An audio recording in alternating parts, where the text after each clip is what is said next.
Hello দোস্ত, welcome back to my channel. তো আজকে আমি নিয়ে এসেছি এক নতুন ফুলকপির রেসিপি।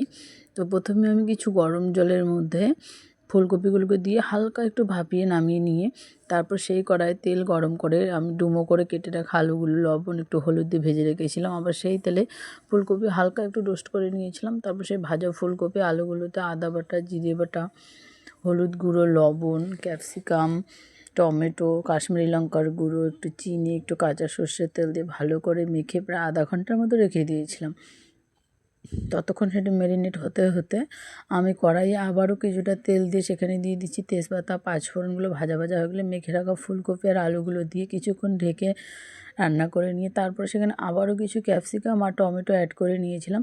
সেগুলো যখন একটু রান্না হয়েছে তখন সেখানে দিয়ে দিয়েছিলাম মিট মশলা দিয়ে আবার কিছুক্ষণ রান্না করে নিয়ে পরিমাণ মতো জল দিয়ে ফুটিয়ে ঘি দিয়ে নামিয়ে নিলে রেডি আমাদের ফুলকপির তরকারি।